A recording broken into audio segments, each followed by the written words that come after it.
The views, comments, and opinions of the following program do not necessarily reflect those of Morris Media Studios, MorrisMediaLive.com, or its affiliates. Listener discretion is advised.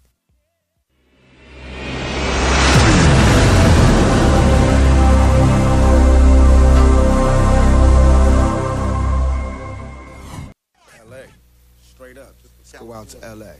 The new anthem. California Love Part 2. One time. To live and die in LA. West side, west side, west side. To live and die in LA, where everybody try to fatten their pocket. So many hustle for the cash, so it's hard to knock it. Everybody got the Yes, we are live. Hello, hello, hello. God bless your community family and welcome to Gang Talk.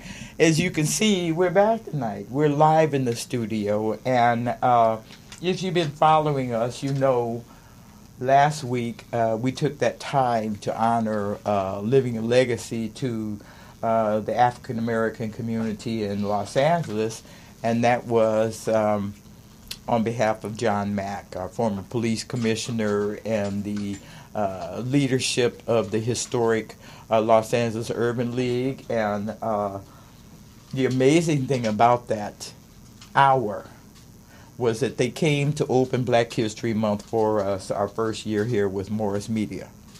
And it was both of them. And because it was Black History Month, I got to talk about their history by way of introducing them. And so, Skip, I just wanted to include you in that conversation because, you know, they came to the radio station when we were on radio, bless their hearts. And yes, indeed, they did. Sister, I just want to say real quick for people who are listening, because you're saying them, but you only mentioned John Mack. Oh. But also was Dr. Chip Murray, Cecil Murray, Dr. and John Mack together. That's right. And it just brightens my heart to be able to have shared so much time with both of those men. Of course, Cecil Murray's still with us, as you found out today, as he was riding down the street. But tell that story. Yes, indeed. Well, I mean, you were riding behind him. That's your story. But all you know, the way just to the studio today. I just want to say, you know, how grateful I am to God that we're here and we're able to share in this experience, and had such great time with John Mack, who passed shortly after his wife had passed. I believe a year prior. She passed last year. Right. And that was one of the reasons why we were not able to get them to come back and do the show again. They did the first year we were with Morris Media, as I said, that was 2016. They opened February, Black History Month for us. And as we tried to get them to return, last year his wife passed. Right. So we weren't able to make that happen again. But she's gonna, if you listen to that show, right, we got all the candor we could out of both of these men, both of them. And we don't get to hear them be so truthful. Right. Mm-hmm. Not in their regular routine, their regular procedure of being public figures. But Mr. Mack was very candid with us, and we're just so happy that we had a chance to sit and listen to him.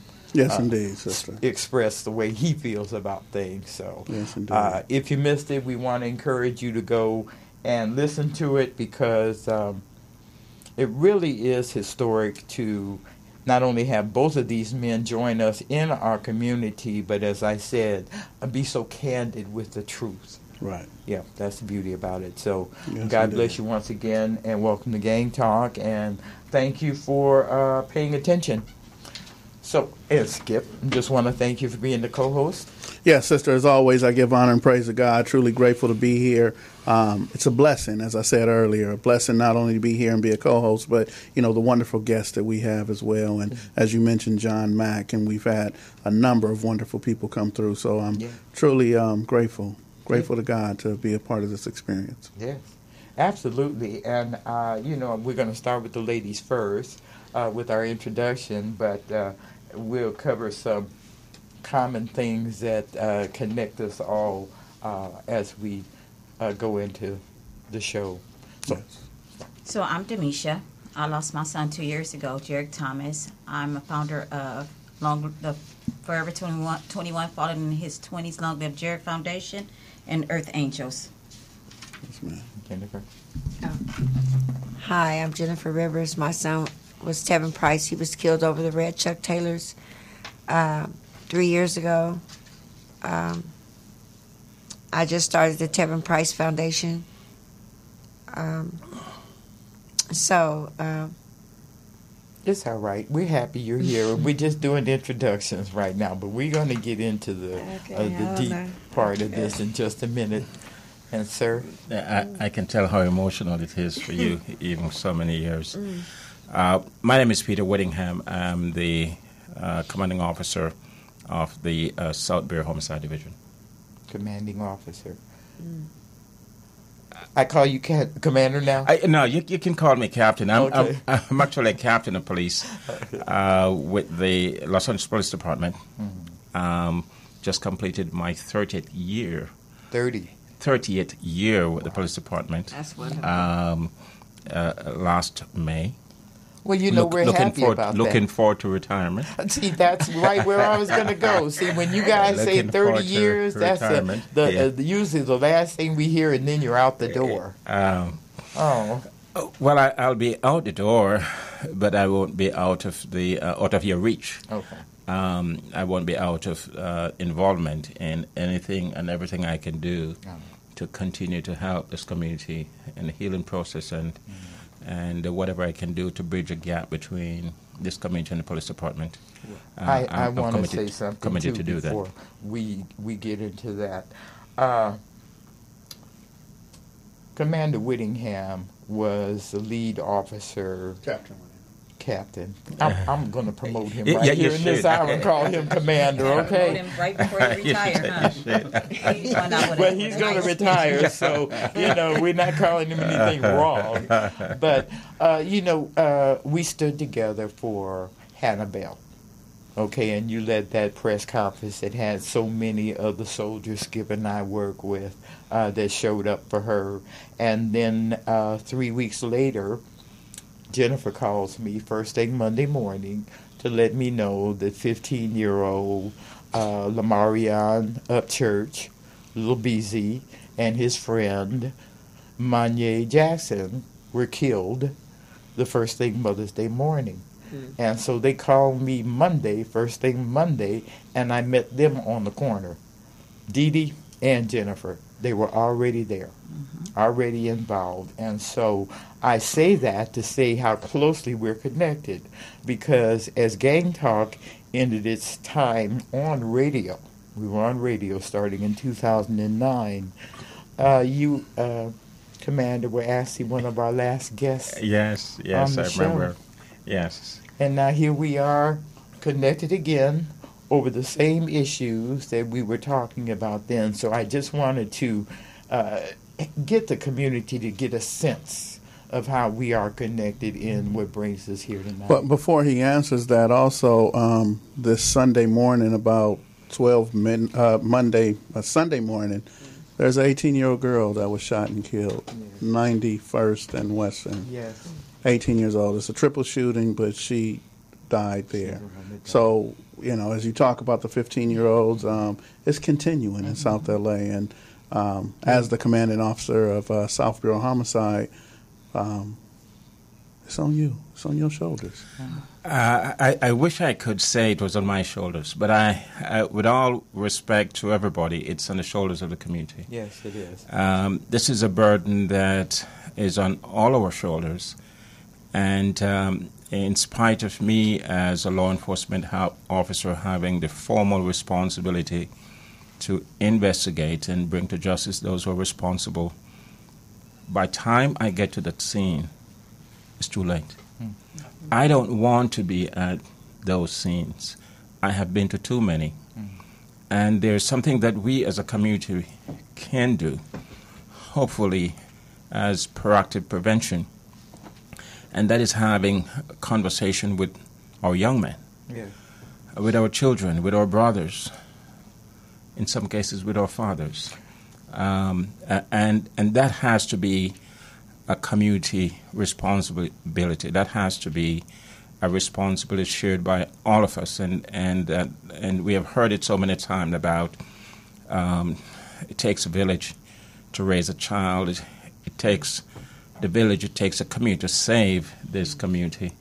And I really do hope that that this conversation and so many others resonate with the people out there, and so that we can all take responsibility for what's going on in the community. I think as much as the police department has some responsibility, we would be failing our people if we leave it up to the police to fix some of the problems that we're having in our community that create an environment that brings about that it's the kind of violence that is receptive to the kind of violence. I understand poverty. I understand how much, especially our black community, has been disenfranchised. I understand how much we have been marginalized and how much we have been ignored over the years. I understand the lack of education, all those kind of stuff.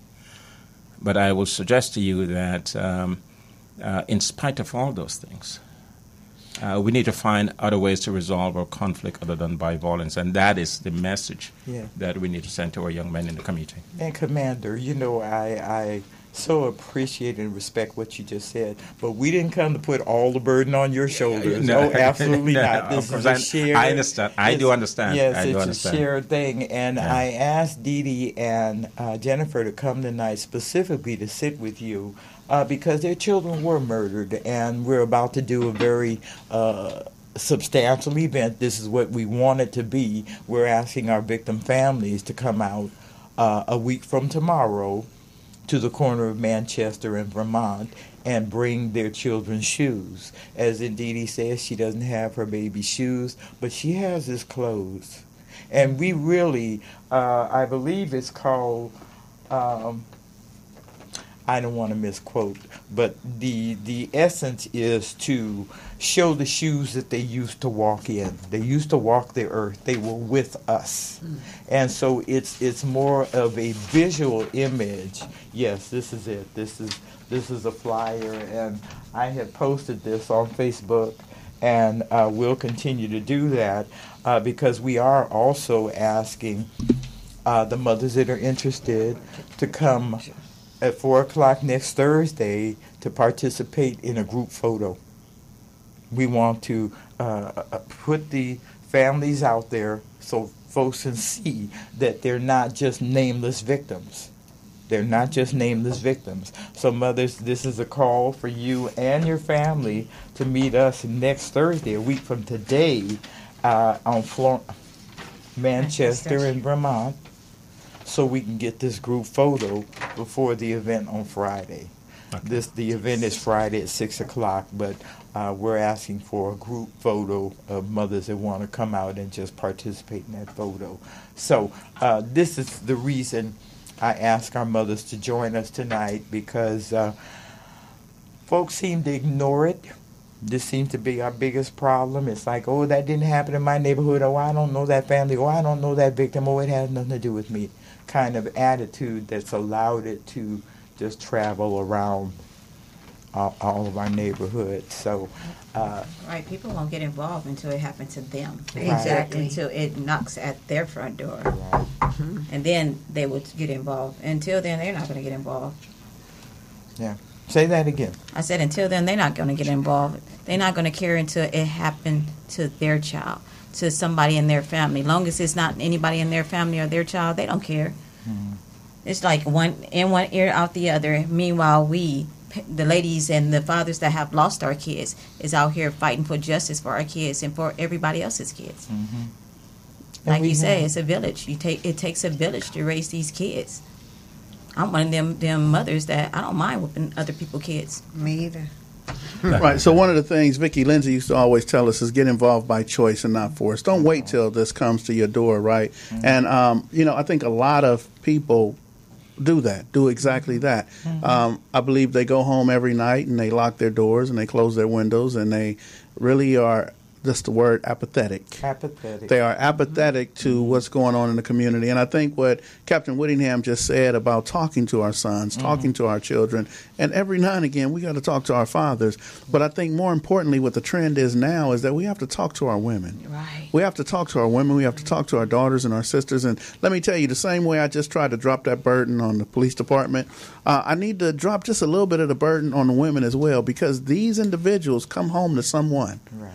The guy who is the toughest guy in the street, the guy who's quick to pull his pistol, Well, he has a girlfriend or a wife who's washing his clothes, who's doing stuff for him. And trust and believe, there's pillow talking going on. And she sees the aggression, and she sees that he's that type of individual, and let's get him some help. I don't always believe in just throwing the baby out with the bathwater, but let's get him some help, Let's see what we can do to help the interventionists out here who'll be willing to talk and say, what would it take to have you sit down with that person as opposed to shooting them? Right. What would it take to build the relationships with these communities as opposed to going to war with them? And one of the interventionists, tragically was killed this Sunday. Yes. So I have to give a shout out to Gary Dorton. We call him Twin. They called him Donut growing up. Okay. Guess he kind of chubby, like donuts. I love it. Nothing wrong with donuts. Right, nothing wrong with donuts. Because you always been chunky. Right, he's just a chunky kid. So but he was really a good person. Yes, As I sit here and think about him, and Sister, you were at the candlelight vigil, and remember the children don't really have that understanding. No. And they cried and they wept. Yes, they wept. But the howling, the screaming noise came from Jerry, his brother. Yes. Right. Yes. Those were, so the kids don't understand and they cried, the tears. Yes. But his twin brother, that was a noise that would make me run from any type of violence. I never want to hear anyone go through that much hurt and pain. And I know I'm sitting here with two ladies who have experienced that hurt and pain, and it has to be something. But I just want to reiterate that the I don't want to say females, but the women, the ladies are part of the conversation as well, Captain, with the men, the boys, and all that. Well, you know what, and let me just put this big blanket pin over it. The responsibility is all of ours. Yeah. It's not just the mothers, it's not just the fathers, it's not just the kids. It's all of ours. And as a people, we have to shun the conduct if it's ever going to change, because we have supported the prison lifestyle, lifted it up as if that was a goal. I'm going to go to prison and I'm going to get hard and I'm going to get my rep and then I'm going to come back and run the block. You see, it's that kind of wrong thinking that's allowed this thing to not only fracture, but send killers out on their own. They're not working under any supervision that used to be the standard. There used to be, folks don't believe me, but when this first started, there used to be a standard. There was a code of conduct among gang members that if there were children and women present, they would step off. Exactly. Take it a different time. Take a different opportunity. They don't even care. No, they don't. Well, as Skipp says, this 18-year-old was just killed. We had 3 15-year-olds killed within 3 weeks.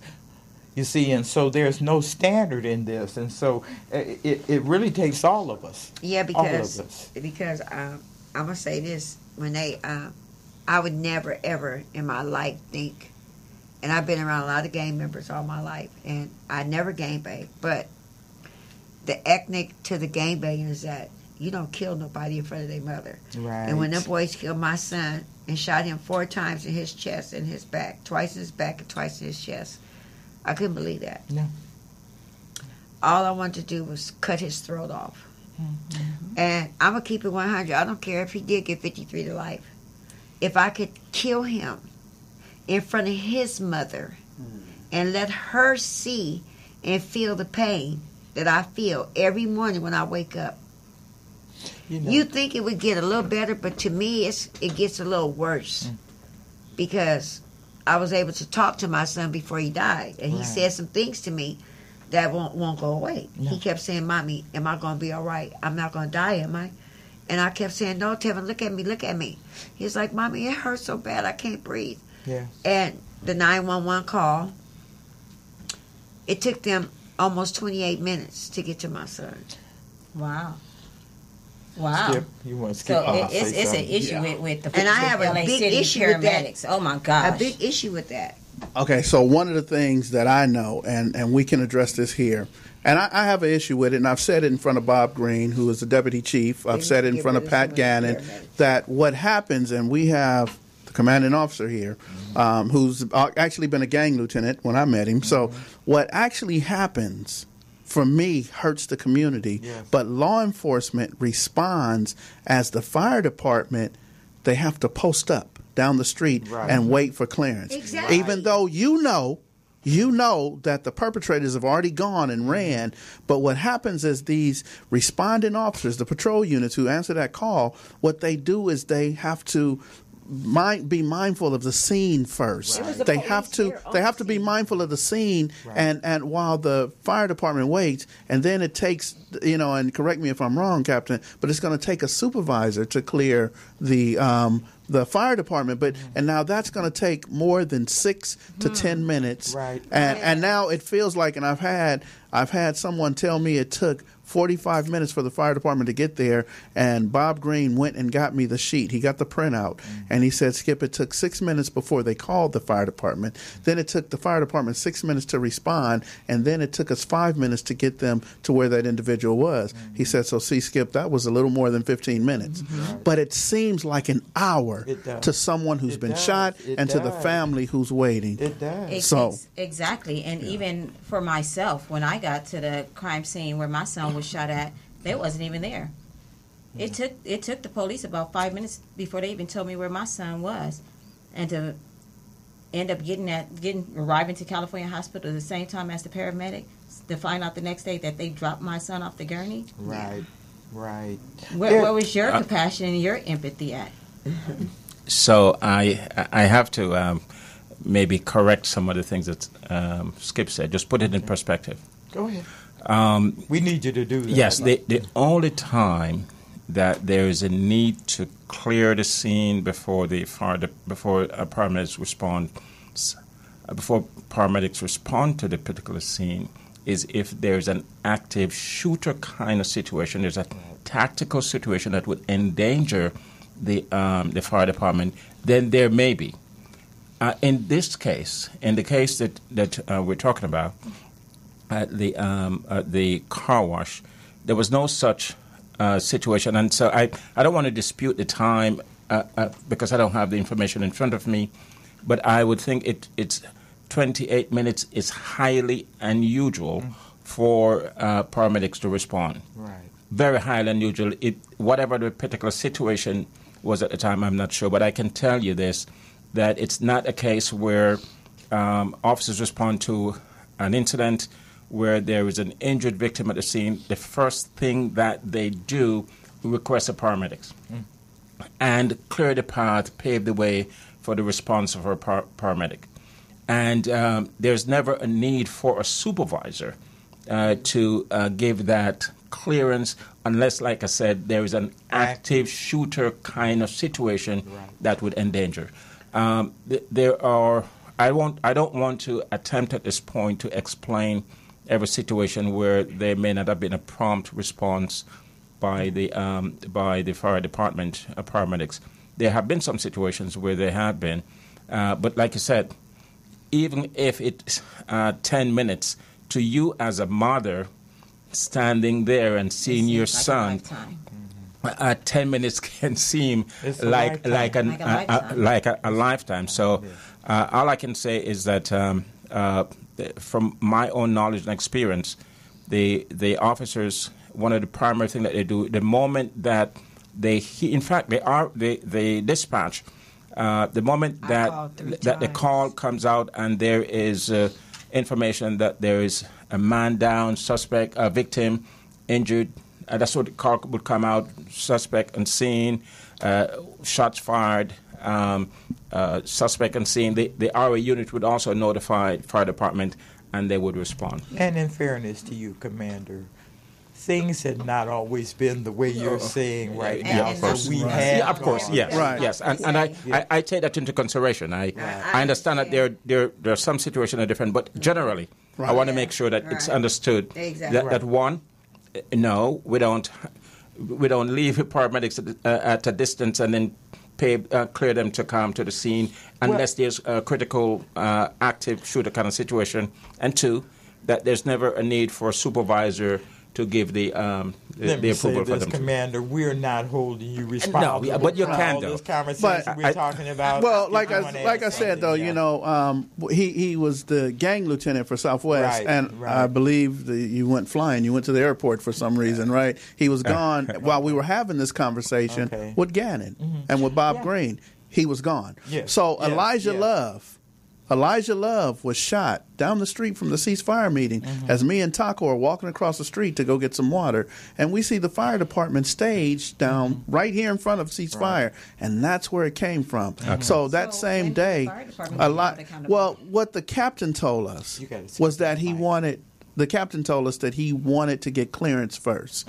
So we started having these conversations about this. So the one thing that, you know, because Elijah Love died in his mother's arms. Yes. He just simply bled to death. Yes, he did. And the fire department's down the street. So we started talking about building the relationship with intervention and the fire department. But there's so much that I've learned from the fire department. Here's number one. If I'm walking down the street, situation here. So I'm here with my son. I'm at the car wash and something happens to my son. This is a medical emergency. So when I call 911 and they ask me what's wrong, I want to tell them my 19-year-old son is telling me that he can't breathe and he's in pain. So as Captain Whittingham just said, they're going to dispatch fire and say, well, how old is he? Well, what's his weight? What's wrong with him? And so, I'm not a They doctor. ask a I whole have no different set of idea. questions. I have no idea, but he cannot breathe. And I need him to get help. And the fire department will arrive Yes. within 4 to 6 minutes. Yes. And at that time, they will see it's a shooting and they will let the police know that, hey, we have a shooter here. But they are coming for the victim. Yes, The they police come for the suspect. Yes. They want to get as much information so they can catch this guy. And they're going to work hard. I don't take anything away from LAPD. No. But for these first 4 to 6 minutes, these 4 to 6 minutes are critical that I get this medical emergency dealt with. So people have to be able to remain in control and be able to call the fire department no matter what the situation is and say, this is a medical emergency. Okay, but what about when somebody, for example, the fire department on Slauson? There was a shooting at the clubhouse, a motorcycle clubhouse on 54th and 2nd Ave. Those people had to drive to the fire department in order to get the fire department to even come out. Can I put a pin in this? That conduct between the police and the fire department and victims started as of 92. Right. Yes. When we were in the middle of that revolt and that uprising and some angry people started shooting at the firemen. That's crazy. That's when That's the how police that fireman just got killed. Yes, and this is when the police came in. Yes. This is when the police came in to protect the sad. firefighters and said, hey, look, let us clear the area before you come in. So actually, that's a policy that's been going on a lot longer than the dates we're talking about. Well, don't That's call it really policy. where It's it a started. practice. A practice, Yes, not a policy. It's not a not a policy. policy. I'm going to say this. Yeah, let Can me I say correct this? that. Like, the paramedics that came, they weren't even for that department, Slauson. They were from downtown on Station 3, I think. And so I went and talked to this paramedic because I needed to get the report from because the hospital said that they put the tubing down my son's throat wrong. Right. So I'm questioning them. So I go to talk to this paramedic. You know what he told me?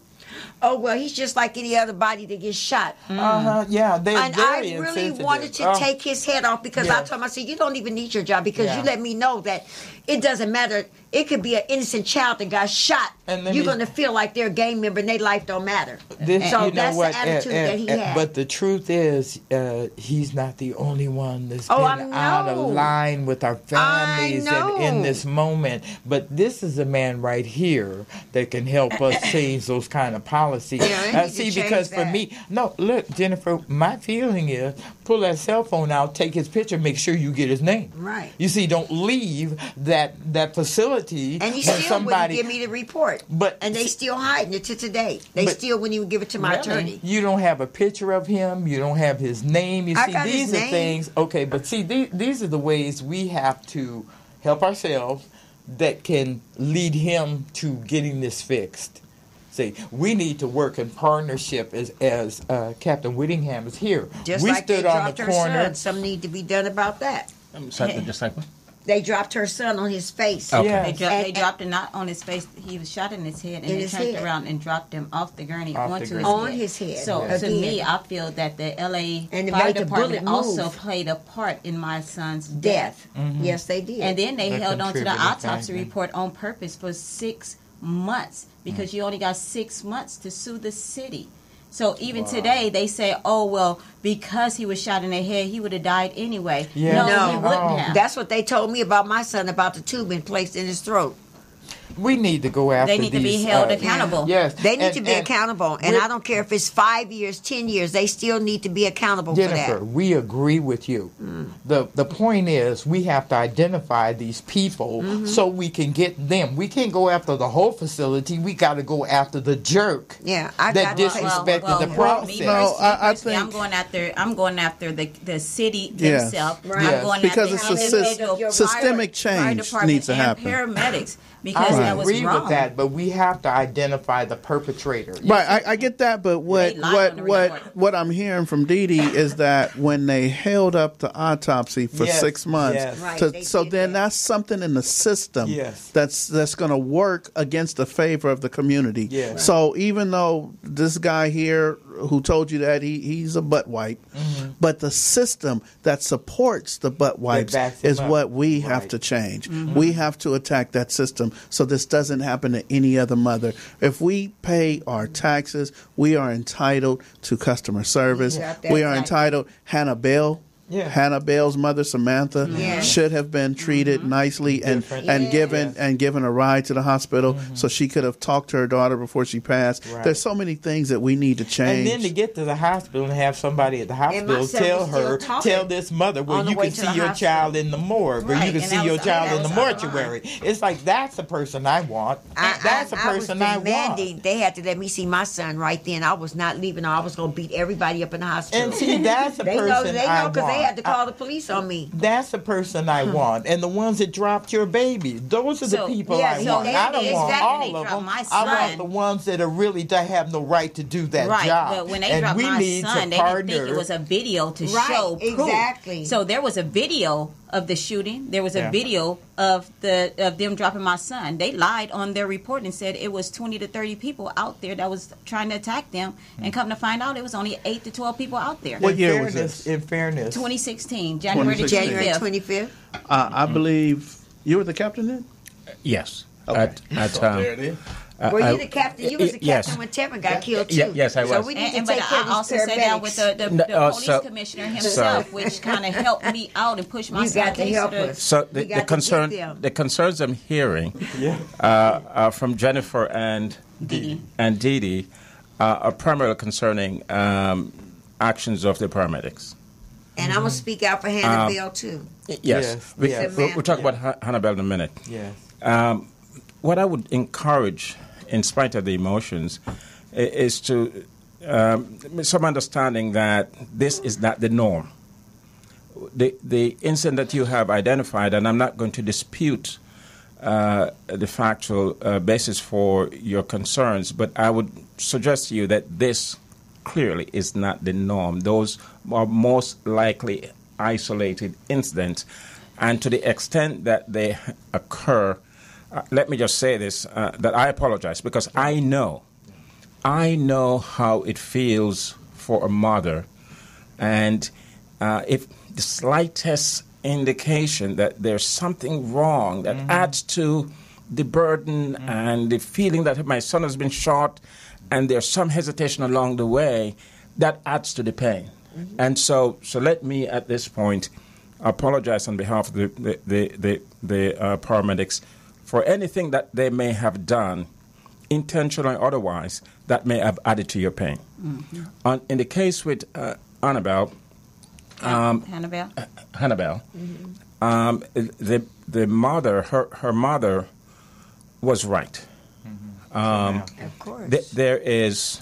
I can't think of any reason why a mother in that case was not aided as much as we could to Yes, take her that's true. along, put her in a police car. She was treated We like will she was take the you criminal, there. like she They murdered did her me own the same daughter. way. You should know that Sergeant I Brenham, the blonde-haired lady. I want to slap her. Well, we may get to that. I must tell you that I personally apologize. But she was really rude and disrespectful to me that day. This is the whole point that we have him here tonight, so we can really open the dialogue, so he knows exactly what it is. Here's what I want to tell you. Our challenges are. We have, from a command standpoint, and the Bureau commanding officers and all the captains understand the need to go back to our people, patrol officers in the field, and to talk about the need for that empathy, that understanding, that sensitivity to the emotions that is justified on the part of the man. No matter how hysterical she may be, she has a right to be at that particular time. Yeah. And so those are the kind of conversations we're having. Yes. I would also like to have a conversation, and I will dovetail into what Skipp said about talking to the females. We also need to have a conversation about those young men out there who are shooting other members of the community, to understand the pain in the heart of those mothers. Could have been their mothers. And to the extent that they need to understand it, we need to make sure that they know that the pain that they cause you could be the same pain that is caused to their mother in any day. Let's be honest. It has ended up that way. Exactly, and so that's ended up that way. That's the whole essence of retaliation. Is you hurt my child, his neighborhood is going to come back and hurt you. That is a whole definition of retaliation right there. So we have a whole lot of families that have been caught up in this madness. Yeah. The truth is, there's no honor in it anymore. No, we have rogue shooters now that are running around trying to get a name for themselves. And the point is, we don't know if they had a family structure. We're just making assumptions that they have a mother. They had somebody that gave birth to them. They have a mother. No. They had somebody that gave birth. Gave birth to them. A real mother ain't going to let them be out there like that. She's going to try to... She gonna do something. Well, we have had mothers that did not know that their sons were gay. And that's true. To be fair to them, we've had hard-working mothers that did everything they could for that child, but his peer group said, "You gonna come do what we do," and they make the choice they'd rather listen to their peers than the woman that gave birth to them. Right. So it's all kinds of things over this. I'm glad that my kids was always scared of their mother than they was of the people in the street. So I'll punk my kids. Well, you know what? See, we used to have better control over them until social service came and took your power as parent away and gave it to the kids. That if you raise a hand to them, they can call social services and get you arrested. They really need their butts whipped. Yeah, they do. Some of them do, but that's a whole different conversation. Butt whipping. We're gonna have to have that another time, maybe around Juneteenth. We'll talk about that. But the day is July 5th, okay? Right. And for me, historically, it's a very specific date because of the speech that Frederick Douglass gave in 1852 about what does independence mean to a slave. So, we have a lot of cultural issues that we as a people have to come together about. Juneteenth is one of them. July 5th is another one. So many issues. Ours at this hour is how do we get our children to stop dying for this madness? How do we get the killers how do we get our community to turn their backs on the killers, stop hiding them, stop encouraging the women to partner with them? In the case of the lady that was arrested the other day in the street, the traffic stop, first thing I got on Facebook, look at those dogs, the police dogging that woman.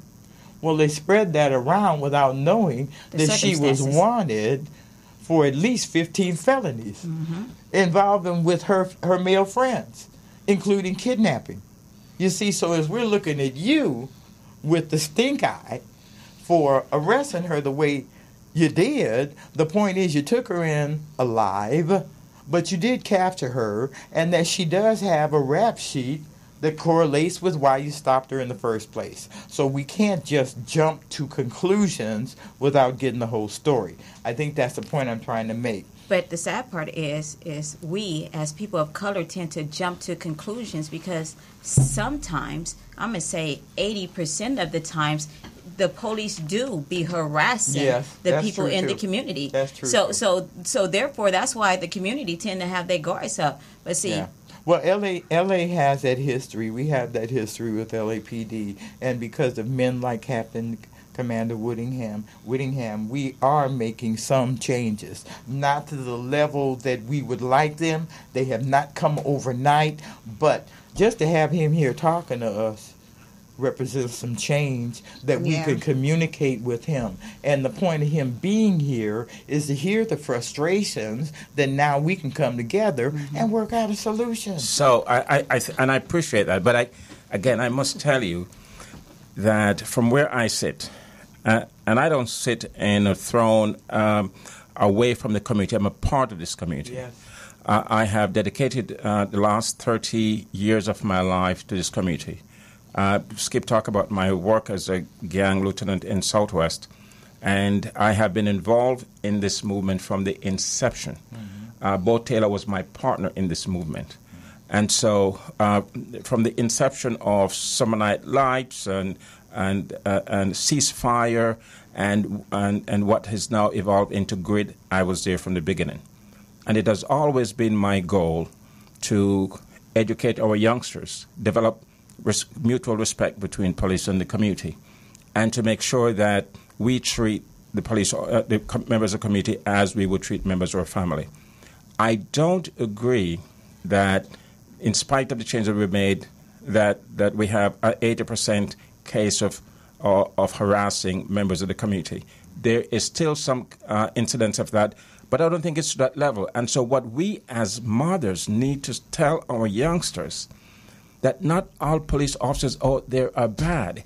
If we send a negative message all the time to our youngsters, they are going to continue to resent the police, and the gap will be widened.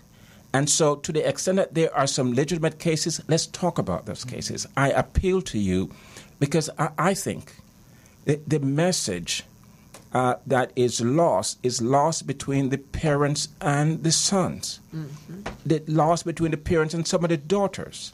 I am absolutely beside myself to see the extent to which young girls are now involved in violent crime, whether they are driving or whether they are actively participating. So let us not get it so twisted that they think that, okay, well, even my mother is blaming the police as I am blaming the police as well. Yes, there are some cases where the police must be held accountable, and I'm here to tell you that I will do everything possible. I fight racism within the police department. Okay. That's what I do. But my point is that our collective responsibility now is to send a message to our young men on the street that this stuff must stop. We as a people are fastly becoming extinct because we are killing each other, and as a result, it's either that we're dead, shot, injured, or in prison. That has to change. And it changed, certainly, I understand the political aspect of it and the need for better opportunities and all those kind of stuff that would affect some of the conditions that are receptive to crime. But in addition to all that, I think we as mothers of the community need to send a message to our youngsters that today I'm crying, tomorrow it may be your mother. Do you want your mother to be crying, weeping endlessly as I am? The way to do that is to stop yourself. Stop the killing. Stop it now. So this is why myself and Jennifer is here, because just like myself, a mother of a murdered child, she has, lost her child. You have Kathy Wooten that has lost her kids. Nicole Williams, too. Nicole Williams. It's so many mothers. So on July the 22nd, I teamed up with the United Ride in Peace.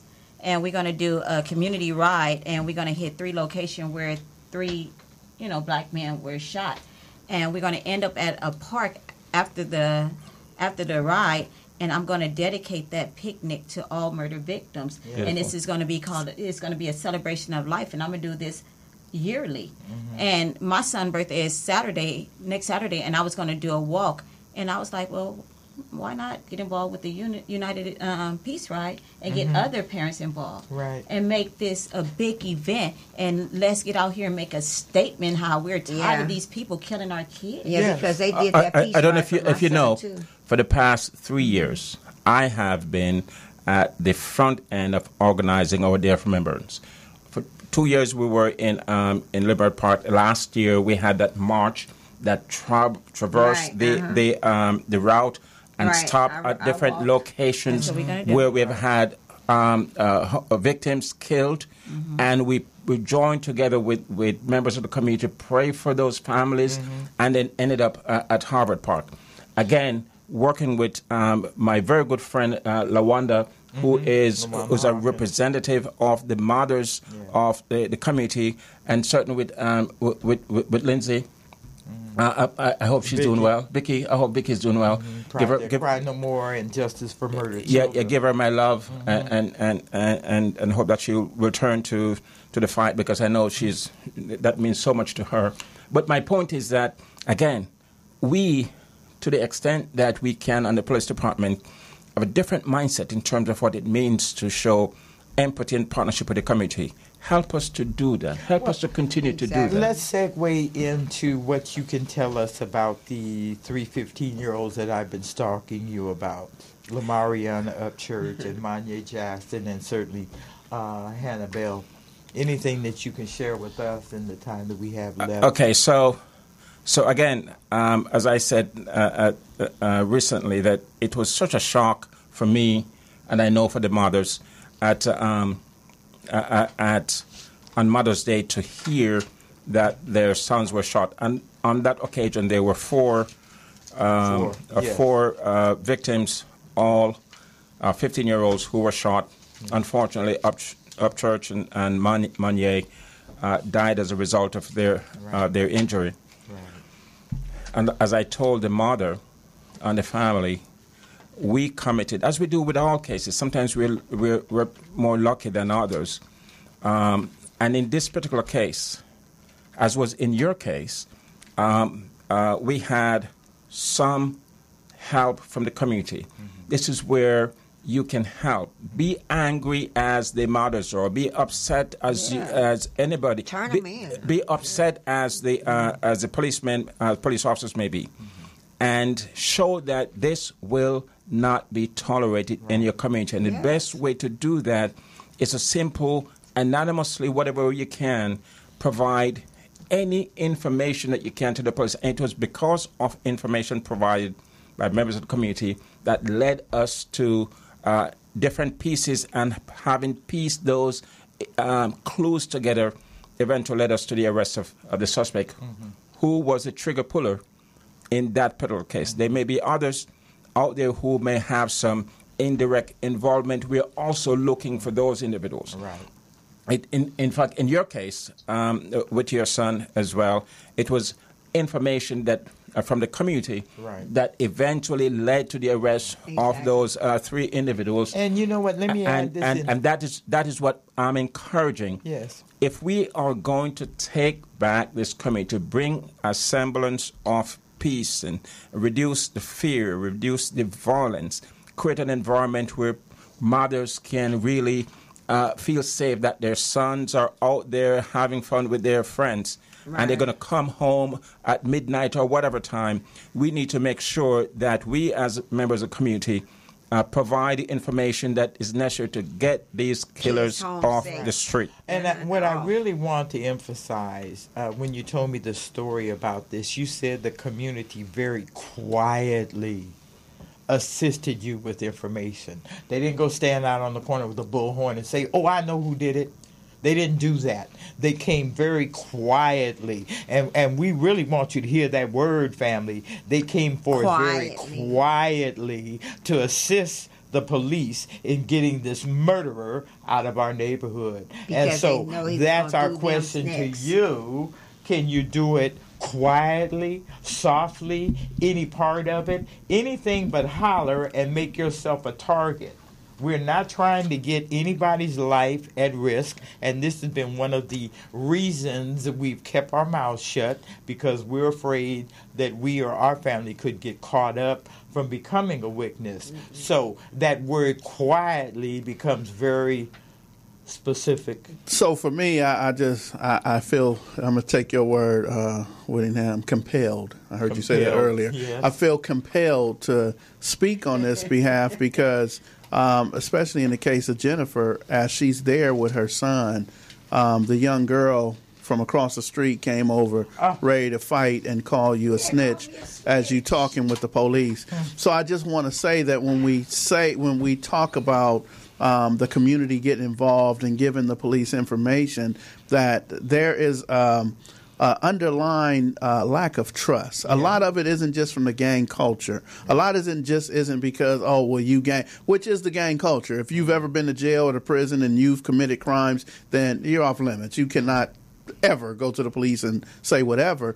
However, there are people who have never been involved in the gang lifestyle, but that is the culture that they've accepted as well because of the fact of the lack of trust with law enforcement. There have been people who have actually been targeted and made to leave communities, and they've been because they've spoken up in situations where law enforcement gets the information, and I'm not talking about a Captain Whittingham or anybody at that level, but the regular patrol officer or a gang unit will get information and often share it with the community and tell where they came from. So, it's a culture there with people who don't. You got to clean that up too.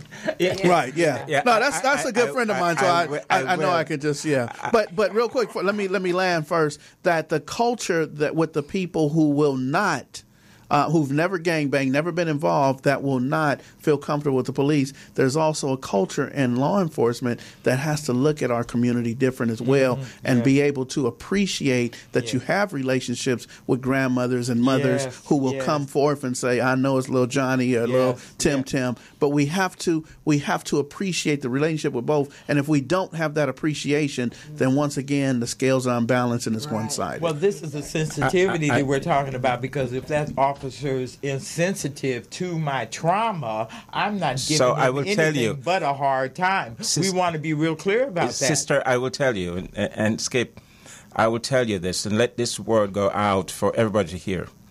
Anybody out there who have a situation where they provide information to an officer, and that officer has shared the information with the community to endanger them, let me know, because that person will be held accountable and severely dealt with. That should never happen and cannot happen, cannot be tolerated. So that clearly is a serious misconduct as far as I'm concerned. So if it happens, you let me know. Let that not detract you or discourage you from, like Sister Herron said, there are a number of ways to do your job and to stand up for what you believe in and to help us maintain a safe environment for this community. And it doesn't mean going on a hill and shouting. There are several ways that you can quietly provide that information, and I assure you that information will be held in the strictest of confidence. Nobody knows who provided, and you don't have to tell us anything. All you have to do, there's a white vehicle that left the scene with the suspect. That's all you may have to say. The brand, the license plate number, if you have a license plate number, or if you have any kind of description of the vehicle, that's it. We will take it from there. We have integrated systems that can follow up on simple, just the two first letters of the license plate or any letter in the license plate number. That may be all we need to find out who owns that vehicle. Commander, let me just thank you. See, because I don't want you to carry this around like this is just your burden. It is not. We have been working with South Bureau for years to get some communication, understanding, and a little mutual respect. You see, so have we come a long way? Oh, heck yes, we have. Because I started in the days where we would never talk to you. Yeah. Never. Yeah. Not under any circumstances. And let the street, really, and follow your lead by letting the street handle the business. Yeah. Now that is no longer, it was never acceptable. Yeah. Never acceptable. Never, ever. But now we're on the majority side working against it. We can't go out and make the arrest ourselves. We can do something, but it won't be the way you do it. Yeah. You see, so we have a whole lot of things as a people we're trying to change. And the one thing we want to express, along with that quietly assisting you, is that when Tevin was killed, the locals in the community in charge of that corner turned their backs on the shooters. See, that was the kind of cooperation we needed from the immediate community. They turned, I can hear you guys, Jennifer and Skipp. I hear you all. I just want to give a. That's okay, but you know that was I think you should, because Jennifer can tell you her personal experience with one of my detectives, Eric. Talk about Eric's support. I just want to give a shout out to Detective Crossan, Brawlins, Cuevas. They're really good detectives. The relationship that I got with them, like, there are other cops like that, but to me, they are just so devoted. They were just devoted to catching who killed my son. This is the part that I'm trying to say that has changed in South Bureau. Like, it's changed because it we was had just so to push. amazing. We had to push. We had to push. We had to get ugly. We had to just get dirty to make you understand how serious we were about this. So we don't want anybody to think that it happened overnight. It just happened the way we wanted it to. No, it took work. It took work. Sister, real quick, what Jennifer was about to share, and let me just say, you know, there's a big thing with me and Big Mike from out of Watts. We had a fight years ago. Yeah. There was an officer at the scene that broke up the fight between me and Big Mike, and he looked and he said, "Man, stop it. You gonna tow the car, Skip, or what?" He said, "Y'all gonna be friends tomorrow." Yeah. And he didn't know. But eventually we were friends, and he's a good traffic officer from South Bureau. And she said to me that, so he broke up a fight for me in 1990, but he was the first one on the scene when Tevin got Tevin was and I just want to give a shout out to him because nobody ever recognized Detective Officer Robeson. Well, if he's on a motorcycle, we don't want to see him because he's coming with the chicken gun. But one time he caught me on the phone, and he was on King. He caught me on the phone. He looked. I threw the phone and said, "Man, how you doing?" He said, "Man, I'm everywhere. Next time I'm gonna do you." Next time, Robo, I can tell you, Robo is a unique individual. Is an absolute unique individual. Yes. And I tell you, he represents the best of what this department is all about. He is really a wonderful, wonderful You know what? It's taken an organization like Ceasefire and the Watts Gang Task Force to find that out. See, because until these organizations existed, you guys were the enemy. You were as big an enemy as the thug around the corner. Yeah. You see, and so it's taken years to get communication working to where it's effective, to where your complaint is not going to be ignored. See, and that's a big deal. And we want to talk to somebody. Because I want that paramedic. I'm going to tell you, look. For what he done to Tevin and for what they done to Jarek. We've got just a few minutes. Because, look. Don't worry about that. The mothers are very candid about this. We want you to come out and stand with us a week from tomorrow. A week from tomorrow. That's next Friday, July 13th at 6 o'clock on Manchester in Vermont. And bring the shoes or the shirt, wear the shirt of your loved one that was murdered in this violence. We're asking our families that have been harmed by this to show up and let the world see you. Let the world see you. And so if you want to be in the photo op, that's at 4 o'clock next Thursday on Vermont and Manchester. And let me add again, July 22nd, the United in Ride Peace Ride is going to start on 102nd, 17th and Figueroa at 2 o'clock.